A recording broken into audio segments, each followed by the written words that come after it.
입추가 지나고 또 처서도 지났는데 여전히 뜨거운 여름을 보내고 있는 것 같습니다. 여름에는 일의 능률이 오르지 않죠. 그래서 많은 분들이 휴가를 떠나기도 합니다. 육체적으로 쉬는 것이 도움이 되기는 하지만 마음까지 쉬기는 참 쉽지 않은 것 같습니다.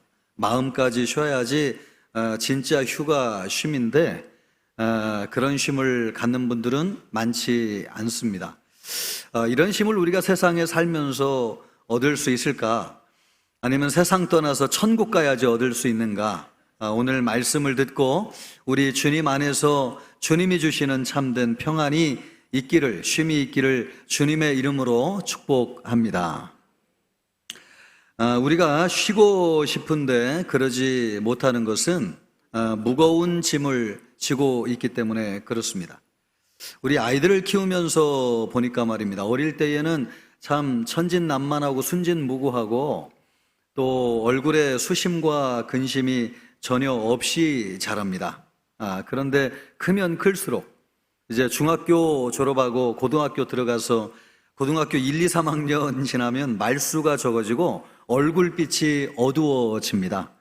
인생을 어떻게 살아야 되나? 아마 이런 말할 수 없는 부담에 자신도 모르게 본능적으로 눌리는 것이 아닌가. 이런 것이 일찍 오는 경우는 초등학교 때 오는 아이들도 있는데 초등학교 6학년 아이가 학업에 대한 부담을 이기지 못하고 옥상에서 떨어졌다는 이야기를 들은 적이 있습니다. 아이들도 이런 무거운 짐을 지고 사는데 우리 어른들은 어떻게 했습니까? 아마 더 무거운 짐을 지고 살 것입니다. 아내들은 하루 종일 머리가 쉬지 않죠. 잠잘 때에도 깊이 잠을 자지 못하는 것은 자는 순간에도 머리가 계속해서 돌아가고 있기 때문에 그렇습니다. 여자는 남자들에 비해서 머릿속에 생각의 꽈리가 많다고들 이야기합니다. 한꺼번에 동시다발적으로 여러 가지 생각을 하는 것이죠. 남편이 직장에서 일을 잘하고 있나 이런 생각을 하는 와중에도 아이들이 학교에서 무슨 사고를 치면 안 되는데 그런 생각을 하고 있습니다. 그러다가 벌떡 일어나가지고 부엌으로 달려갑니다. 왜 달려가나 싶어서 나중에 보니까 가스레인지에 냄비를 올려놨는데 불을 꺼는지 안 꺼는지 몰라가지고 그걸 확인하러 달려가는 거죠. 그러니까 누워있으면서도 머리가 쉬지를 못하는 것은 머릿속에 있는 꽈리, 생각의 꽈리가 너무나 많은데 이것이 24시간 365일 계속 움직이다 보니까 마음이 쉬지를 못하는 것입니다. 남자들도 마찬가지예요. 남자들도 집에 와가지고 멍하니 소파에 앉아가지고 핸드폰 떨어지게 바라보고 TV에 아무 생각 없이 앉아있잖아요.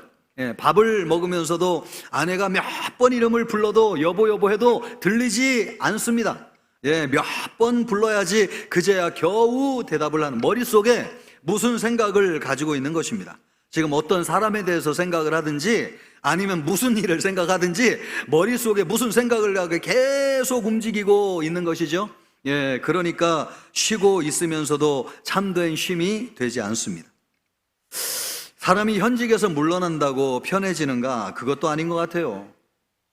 물러난 이후에도 여러 가지 노후에 대한 걱정, 또 건강 걱정, 근심, 염려, 또 어떻게 살아야 될 것인가, 장래에 대한 걱정, 이런 생각으로 마음이 편하지가 않습니다. 좋은 곳에 가가지고 아름다운 경치를 보고 맛있는 것을 먹으면 쉼이 되어야 되는데 사실은 그렇지 않습니다. 그러다 보니까 요즘은 휴가 트렌드가 점점 바뀌고 있습니다. 예전에는 바닷가에 많이 갔습니다. 동해 바닷가에 가면 사람들이 발 디딜 틈이 없었죠. 또 남쪽에는 해운대가 유명하잖아요. TV를 켤 때마다 해운대에 수백만 명이 몰렸다, 그런 뉴스를 우리가 여름철이면 늘 보곤 했는데 요즘은 그렇지 않습니다. 요즘은 그런 사람들이 극히 적어졌습니다. 지금은 일상에서 완전히 벗어날 수 있는 해외로 가거나 또 스킨스쿠버, 또 클라이밍과 같은 아주 강도가 높고 전문적인 취미를 즐기는 사람들이 늘어나고 있습니다. 스트레스를 주는 상황에서 완전히 벗어나고 싶은 것이죠. 그래서 몸을 극단적인 상황으로 몰고 가는 것입니다. 그래서 일상에서 벗어나 쉼을 가지려고 하는 것입니다. 그런다고 해가지고 진정한 쉼이 되는가? 아니요. 돈만 많이 쓰고 돌아올 때는 똑같습니다. 돌아오면서 핸드폰을 켜거나 태블릿 PC를 열어가지고 전화번호를 확인하고 또 들어온 이메일을 확인하는 순간 머리가 확 깨이는 것이죠. 그리고 통장 잔고를 확인해가지고 얼마 남았나 들여보는 순간 더 무거운 짐이 짓누르는 것을 보게 됩니다. 공항을 빠져나와가지고 이제 집으로 돌아오는 순간 이제 행복은 끝나고 현실의 긴 어둠의 터널로 들어가는 것 같은 기분을 느끼게 됩니다. 사람들은 마음이 쉬기를 바라지만은 그런 사람들은 그렇게 많지 않습니다. 모든 사람이 인생의 무거운 짐을 지고 있는 것입니다. 일본의 전국시대를 통일하고 300년의 평화를 가져온 유명한 무장이 있는데 도쿠가와 이에야스라고 하는 사람입니다. 그는 세상에서 가장 출세한 사람이었습니다. 그런데 이 사람이 인생을 다 살고 나서 인생에 대해서 말하기를, 인생이라고 하는 것은 인생이란 무거운 짐을 지고 먼 길을 가는 것과 같다, 그렇게 이야기를 했습니다. 하물며 여러분, 우리와 같이 평범한 범인들은 어떻겠습니까? 얼마나 더 많은 무거운 짐을 지고 있다고 생각하겠어요. 그래서 늘 지쳐 있어요. 그래서 늘 짓눌려 있습니다. 피곤해가지고 그냥 너무 찌들려 있다는 생각을 해요. 여기에서 언제 벗어나나, 이런 생각을 하며 살고 있습니다. 우리만 이렇게 무거운 짐을 지고 있다고 생각하는데 그렇지 않습니다. 예수님도 무거운 짐을 지고 있었습니다. 예수님이 지셨던 무거운 짐은 인류를 구원해야 된다고 하는 짐이었습니다. 그것을 위해서 우리 예수님이 육신의 몸을 입고 성육신하셔서 세상에 오셨습니다. 육신의 몸을 가졌기 때문에 우리 인간과 똑같은 육신의 한계를 가지셨어요. 우리 예수님도 목마르고 주리고 피곤하셨어요. 얼마나 지치고 피곤하셨던지 풍랑이는 바다를 제자들과 함께 건너갈 때에 배가 뒤집어지는 줄도 모르고 주무실 정도로 우리 예수님은 사역에 피곤하셔가지고 너무너무 주리고 힘드셨어요. 또 십자가에서 돌아가실 때에도 일반 사람들은, 건강한 사람은 3박 4일을 견디는 사람도 있지만은 우리 예수님은 얼마나 주리고 목마르고 가난하게 지내셨는지 너무 마르셔가지고 십자가에서 6시간 만에 돌아가셨습니다. 예수님은 죽으실 때에도 그러셨습니다. 우리 인간은 먹고 살기 위해서 얼마나 많은 짐을 지고 있습니까? 모든 짐이 먹고 사는 것과 관련이 있다고 해도 과언이 아닙니다. 이것 때문에 염려하고 근심하고 걱정합니다. 예수님은 우리가 지고 있는 짐을 그대로 우리와 똑같이 지고 사셨습니다. 예수님은 우리가 져야 될 죄의 짐도 지셨어요. 우리 인간은 죄를 짓고 형벌을 받았는데 그 형벌은 죽음이었습니다. 그래서 우리는 죽을 때까지 죽음의 증상을 앓습니다. 심장병, 당뇨병, 고혈압, 폐결핵, 암, 바로 그런 것이죠. 또 태어날 때부터 시각장애로 고통당하는 분, 청각장애, 지체장애, 사지마비 장애로 고생하는 분들이 얼마나 많이 있는지요. 또 우울증으로 인해서 불안해가지고 두려워하는 사람이 있습니다. 불면증으로 잠을 자지 못하는 분도 계세요. 공황장애로 인해서 얼마나 벌벌벌벌 떨며 사는지요. 또 사람 만나는 것이 너무 두려워요. 대인기피증으로 고생하는 분들 계세요. 정신분열증과 같은 정신병으로 약을 복용하며 살아가는 분들도 계십니다. 우리 주변에 이와 같은 육체적인 질병으로 고통당하는 분들이 너무나 많이 계신데, 이런 것이 다 죄의 형벌로 인해서 우리 인간에게 주어진 죄의 짐인데, 이 짐을 우리만 짊어진 것이 아니고 우리 예수님도 짊어지셨습니다. 마태복음 8장 17절 말씀을 보면 우리의 연약한 것을 친히 담당하시고 병을 짊어지셨도다. 우리는 우리의 병만 짊어졌지만은 우리 예수님은 인류의 모든 질병을 그 작은 한 몸에 다 짊어지셨어요. 그러니 우리 주님이 짊어지신 죄의 짐이라고 하는 것이 얼마나 무겁겠습니까? 그래서 시편 68편 19절 말씀을 보면 우리 예수님에 대해서 일컬어 말씀하기를 날마다 우리의 짐을 지시는 주님이라고 말씀하고 있습니다.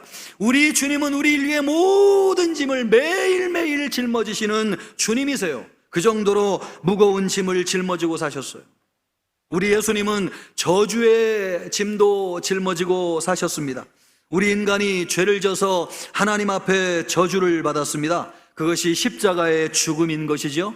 예수님은 가장 큰 고통이 있었는데 그것은 우리가 받아야 될 하나님에게 버림받는 고통을 대신 받으신 것입니다. 이 고통이 얼마나 큰 것이었으면 예수님이 십자가를 지시기 전에 겟세마네 동산에서 할 수만 있으면 이 잔을 떠나가게 하여 주시옵소서 간절히 기도했는데요. 마태복음 26장 39절 말씀을 보면 네 아버지여 만일 할만하시거든 이 잔을 내게서 지나가게 하옵소서. 그러나 나의 원대로 마옵시고 아버지의 원대로 하옵소서. 이 짐이 얼마나 무거웠으면 하나님 자신이신 예수님께서 하나님 앞에 기도할 때에 하나님 이 잔을 지나가게 하여 주시옵소서 그렇게 기도하셨겠어요. 그래서 십자가에서 죽으실 때에도 엘리 엘리 라마 사막다니 나의 하나님 어찌하여 나를 버리셨나이까. 우리 하나님 앞에 버림받는 그 순간이 너무 고통스러웠던 것이죠. 우리 예수님이 이런 십자가의 저주를 받는 고통을 짊어지셨습니다. 예수님은 이루 말할 수 없는 짐을 짊어지셨습니다. 인류를 구원하기 위한 사명을 가지고 오셨는데 노심초사 이 사명을 이루기 위해서 얼마나 큰 부담을 가지고 사셨을까요? 그것이 로마 군인들이 예수님을 붙잡으러 왔을 때에 잘 나타났습니다. 예수님이 천군 천사를 동원하여서 이 사람들을 쓸어버릴 수 없는 줄 아느냐? 그러나 예수님이 그렇게 하지 아니하시고 참으셨어요. 그러면서 말씀하시기를 내가 그렇게 하면 성경에 기록되어 있는 인류를 구원하는 사명을 어떻게 이룰 수 있겠느냐. 그러면서 우리 예수님이 참으셨어요. 그러니까 우리 예수님은 노심초사 많은 짐을 짊어지고 계셨지만은 가장 중요한 인류 구원의 사명을 감당하기 위해서 얼마나 노심초사 마음이 떨리며 많은 짐을 지고 있었는지요. 그 사명을 이루는데 얼마나 많은 짐이 있었어요. 사단에게 수많은 유혹과 시험을 받았습니다. 그리고 예수님을 공격하는 바리새인들과 같은 어렵게 하는 사람들이 있었습니다. 또 우리 예수님은 사명을 감당하기에는 너무나 연약한 육신을 가지고 있었습니다. 그런 짐을 짊어지고 있으면서도 인류를 구원해야 된다는 부담을 안고 사셨어요. 만약에 우리가 이런 부담과 짐을 지고 산다면 우리는 단 한순간도 버티지 못하고 무너져 내렸을 것입니다. 그러나 우리가 아는 것처럼 예수님은 이 많은 짐을 짊어지고 계셨지만은 무너져 내리지 않았습니다. 우리가 잘 알고 있는 것처럼 이 모든 부담과 짐을 이겨내시고 예수님은 하나님이 주신 사명, 인류 구원의 사명을 이루어내셨습니다. 그 이유가 무엇이었을까요? 어떻게 예수님이 이 많은 짐을 짊어지고 있었는데 거기에 짓눌리지 아니하시고 하나님의 사명을 이룰 수 있었을까요? 30절에서 예수님이 그 이유를 말씀하고 있습니다. 내가 짐을 짊어진 것은 사실이지만은 이는 내 멍에는 쉽고 내 짐은 가벼움이니라. 예수님의 짐이 가벼웠다는 거예요. 예수님은 우리보다 훨씬 더 크고 무거운 짐을 지신 것은 사실이었지만 그 짐에 짓눌리지 않았다는 거예요. 그것을 무겁게 느끼지 않았다는 것입니다. 예수님의 짐은 가벼웠습니다. 그래서 우리를 향해서 말씀하고 있는 것입니다. 수고하고 무거운 짐진 자들아 다 내게로 오라. 내가 너희를 쉬게 하리라. 나에게 와서 배우라. 그러면 너희 마음이 쉼을 얻으리라. 내가 많은 짐을 지고 있었지만은 내 짐이 무겁지 않았던 것처럼 나에게 와서 배우라. 그리하면 너희 마음이 쉼을 얻으리라. 할렐루야. 우리 예수님은 많은 짐을 지고 있었지만은 그 짐이 무겁다고 느끼지 않았어요. 여러분, 우리도 그러기를 바라요. 우리 가운데 짐을 지고 있지 않은 사람 아무도 없어요. 다 무겁고 힘든 짐이에요. 그러나 그 짐이 무겁지 않을 수 있다는 것입니다. 예수님에게서 배우라는 거예요.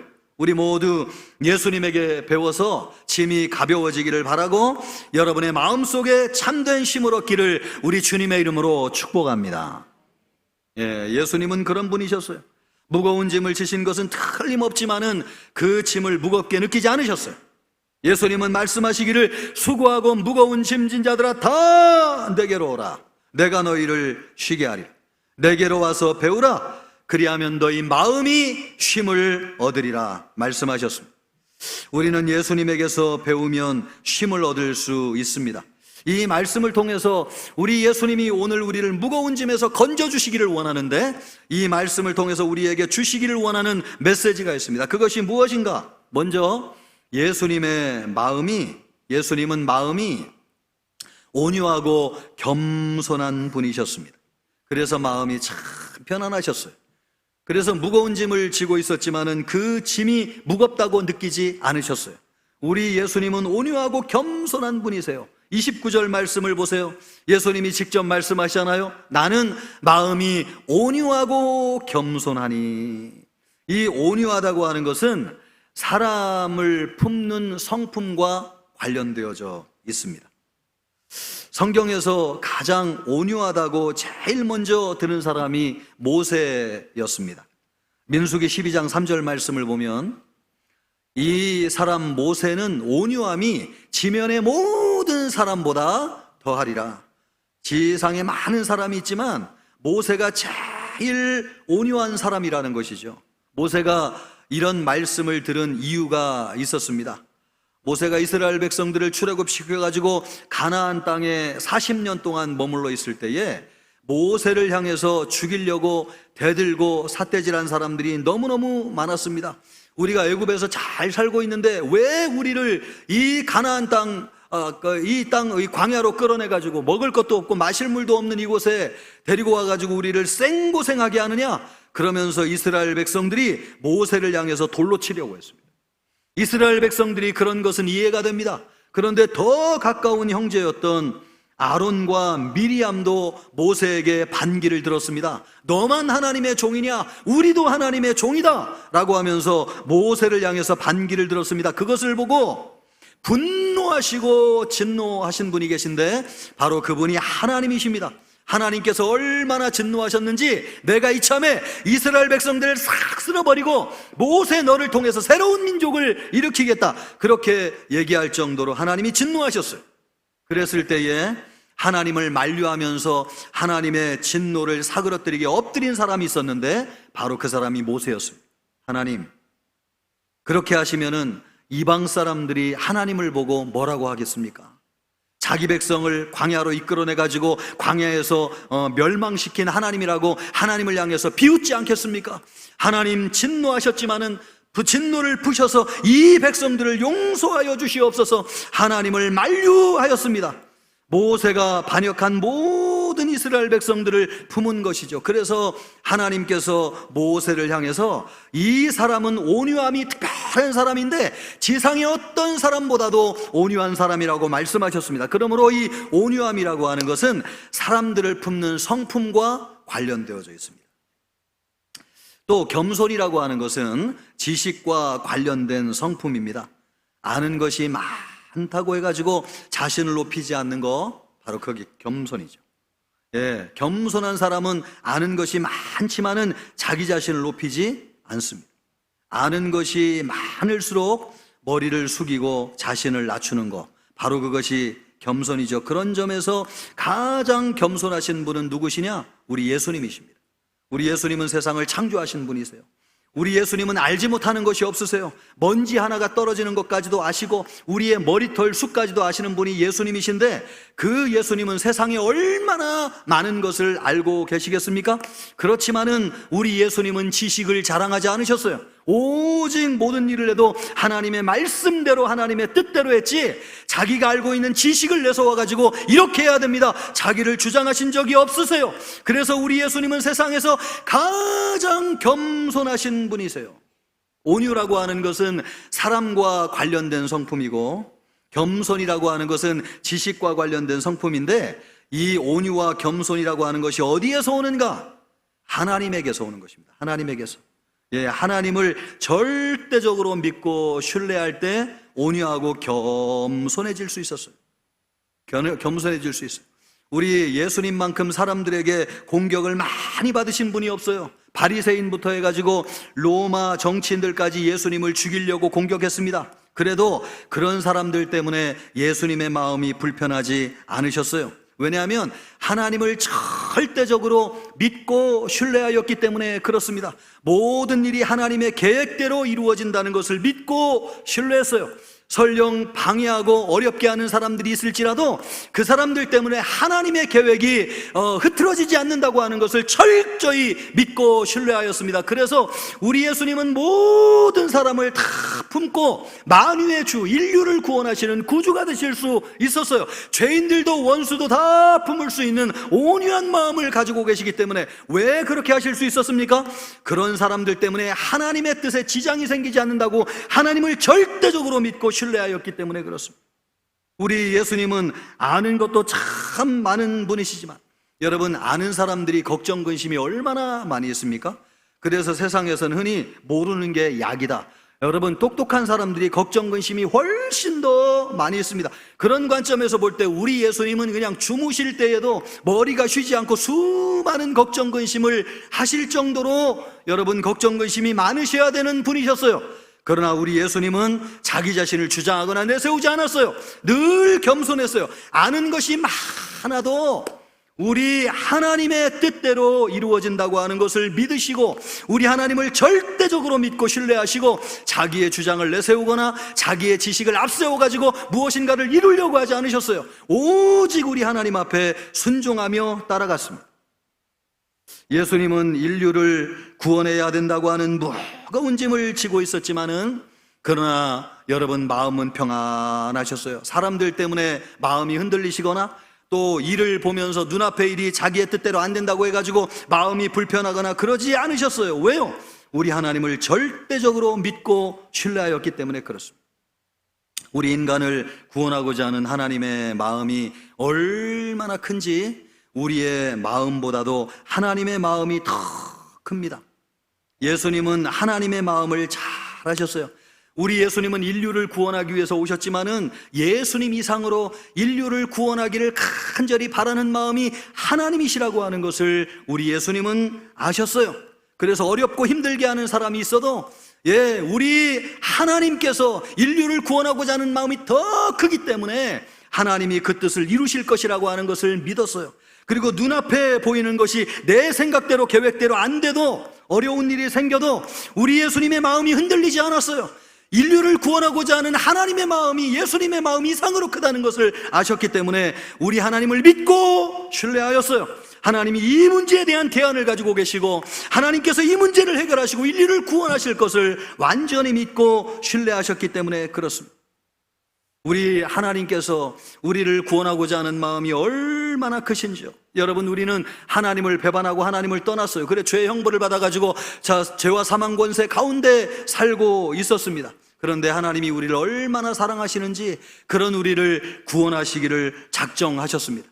만세전에 우리를 구원하기를 계획하셨어요. 우리를 구원하기를 얼마나 원하시면 지금 계획을 하신 것이 아니고 세상을 창조하기 이전에 만세전에 그런 계획을 하셨어요. 그리고 가장 사랑하는 독생자 아들 예수 그리스도를 우리에게 보내주셔서 그 일을 이루게 하셨어요. 이 정도로 하나님이 우리를 생각하는 마음, 우리를 구원하기를 원하는 마음, 우리를 사랑하는 마음, 그 마음은 비교할 수 없을 정도로 하나님이 크고 놀랍고 위대하다고 하는 것입니다. 사랑하는 성도 여러분, 우리가 잘 되기를 바라는 마음은 우리보다 하나님이 더 크세요. 그래서 요한 1서 1장 2절 말씀을 보면 사랑하는 자여 내 영혼이 잘됨과 같이 내가 범사에 잘되고 강건하기를 내가 간구하노라. 이 말씀이 왜 성경에 기록된 것입니까? 이것이 하나님의 마음이기 때문에 그렇습니다. 우리는 범사에 잘 되고 형통하기를 바라지만은 우리보다도 더 간절히 그것을 바라시는 분이 계신데 그분이 누구시냐면 하나님이세요. 그러므로 여러분, 하나님을 신뢰하세요. 우리 하나님 앞에 믿고 맡기세요. 하나님은 우리에게 좋은 계획을 가지고 계세요. 우리보다 더 놀라운 계획을 가지시고 우리의 장래와 미래를 열어주는 소망을 가지고 계세요. 그러므로 하나님을 믿고 신뢰하세요. 그럴 때 우리 마음속에 주님이 가졌던 평안이 우리에게 임하는 것입니다. 하나님의 계획은 사단의 방해도 꺾을 수 없고 사람의 방해도 꺾을 수 없고 여러분, 눈앞에 보이는 현실 때문에 좌절하지도 않습니다.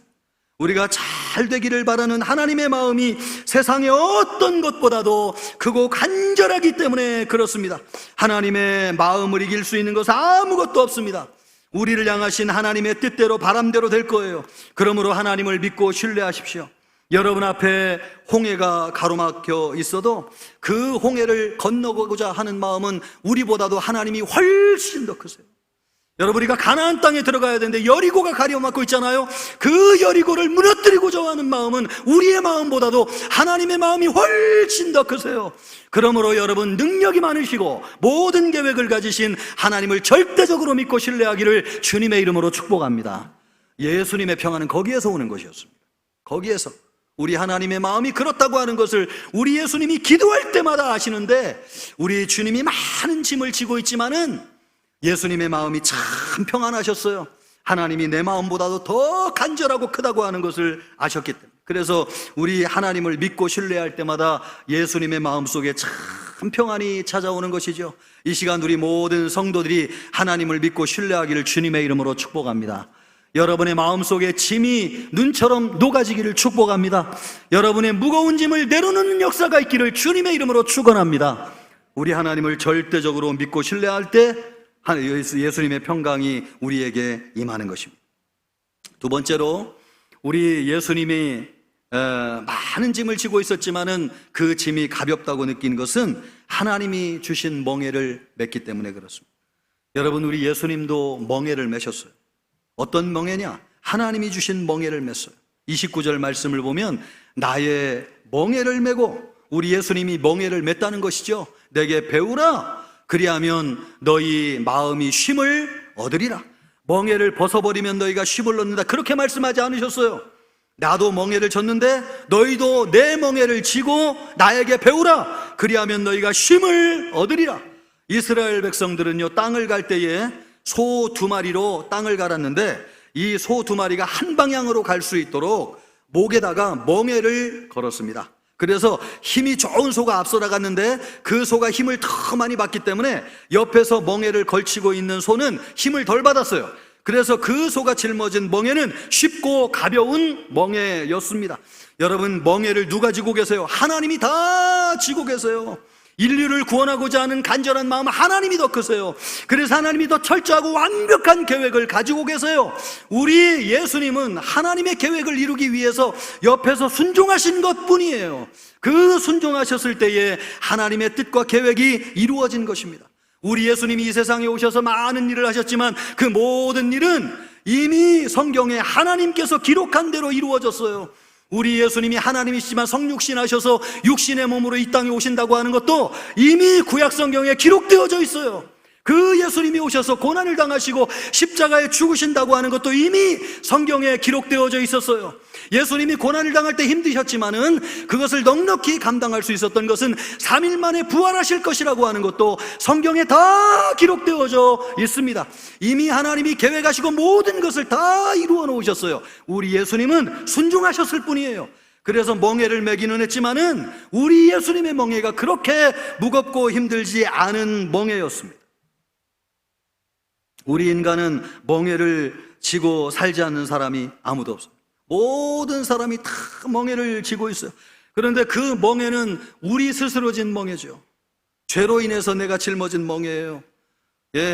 죽음, 죄와 사망의 멍에이고, 죽을까 두려운 멍에이고, 먹고 사는 멍에이고, 불안과 두려움의 멍에를 우리가 다 짊어지고 있어요. 그 멍에는 누가 짊어진 것입니까? 우리 스스로 죄로 말미암아 짊어진 것이에요. 그런데 그 멍에를 벗어버리고 하나님이 주신 멍에를 짊어지라는 거예요. 구원의 멍에, 사명의 멍에, 은혜의 멍에 짊어지시기를 주님의 이름으로 축복합니다. 우리 하나님이 주시는 멍에는 무겁지 않아요. 이미 하나님이 다 이루어 놓으셨어요. 우리는 예수님처럼 순종하며 따라가기만 하면 우리 하나님의 뜻은 다 이루어지고 우리의 삶은 하나님의 나라의 삶으로 열려지는 것입니다. 순종하기만 하면 되는 것, 바로 그것이 예수님이 짊어지신 멍에. 이 시간 여러분도 그 예수님의 멍에를 지심으로 말미암아 멍에가 가벼워지기를 주님의 이름으로 축복합니다. 이거 벗어버리면 가벼울 거라고 해서 아니요, 여러분. 이것을 벗어버리는 순간 더 무거운 멍에가 기다리고 있다고 하는 걸 기억하세요. 죽음의 멍에, 질병의 멍에가 우리를 기다리고 있습니다.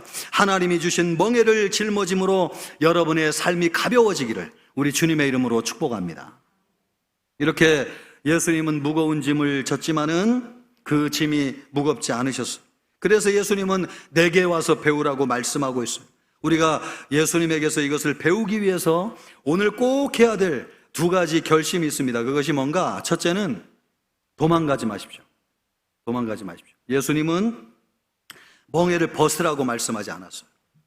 멍에를 메고 나에게 배우라고 말씀하셨어요. 근데 우리는 도망가고 싶을 때가 있어요. 이거 벗어버리면 편할 거라고 생각해요. 부부 사이에도 살면서 많은 갈등과 어려움이 있잖아요. 아유, 이거 그냥 벗어버리고 그냥 내가 떠나버리면 그냥 속 시원하고 편할 텐데, 아니요.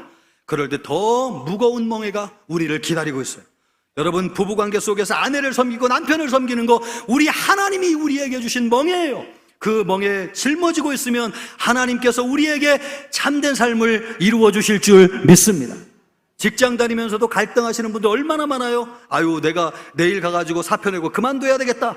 이거 벗으면 그냥 마음 편하고 시원하게 살겠지. 아니요. 그것을 벗어버리는 순간 더 무겁고 힘든 멍에가 우리를 기다리고 있습니다. 세상에서의 사명도 하나님이 우리에게 주신 사명이에요. 그 하나님이 주신 사명을 짊어지게 될 때에 여러분, 순종하기만 하면 하나님이 이루어 주시는 가볍고 편한 삶으로 인도해 주십니다. 그러기를 주님의 이름으로 축복합니다. 두 번째로는요, 여러분, 하나님 안에 거하세요. 우리 예수님이 많은 짐을 짊어지고 있었지만은 하나님 안에 거하고 하나님 안에 교제하면서 짐이 가벼워졌어요. 그래서 우리 예수님은요, 바쁘고 힘든 중에도 매일 새벽 미명에 일어나가지고 동산에 올라가가지고 기도하면서 하나님과 깊은 교제를 하셨어요. 기도하면서 하나님과 교제할 때마다 하나님께서 예수님의 짐을 가볍게 해주시는 거예요. 하나님의 뜻을 깨닫게 해주시고 하나님의 약속을 붙잡게 하시고 하나님을 믿고 신뢰하게 하여 주시고, 그럴 때마다 짊어지고 있는 짐, 나 혼자 이루는 것 아니고 하나님이 이루어 주셨다는 믿음이 생겨가지고 예수님의 짐이 자꾸 가벼워지는 것입니다. 여러분, 우리 인생의 모든 해답은 하나님 안에 있습니다. 예, 우리의 고난 언제 끝나느냐? 하나님 만나면 끝나요. 우리의 질병 어떻게 감당할 수 있느냐? 하나님 안에 있으면 감당할 수 있습니다. 여러분, 우리의 경제적인 언제 면하느냐? 하나님 안에 있으면 하나님이 우리를 면하게 해주실 줄 믿습니다. 하나님 안에 모든 해답이 들어있어요. 그러므로 하나님을 만나 교제하게 될 때에 우리의 짐이 자꾸 가벼워져요. 그래서 아무리 큰 사명이라 할지라도 하나님 안에 거하는 자는 그 사명을 이루어서 놀라운 인생을 예수님처럼 살아가게 되는 것입니다. 바라긴 우리 모든 청천교회 성도들이 짐을 짊어지고 있지만은 하나님 안에 거하고 하나님을 신뢰함으로 말미암아 예수님처럼 사명을 이루고 하나님의 뜻을 이루는 우리 모든 성도님들 되시기를 주님의 이름으로 축복합니다.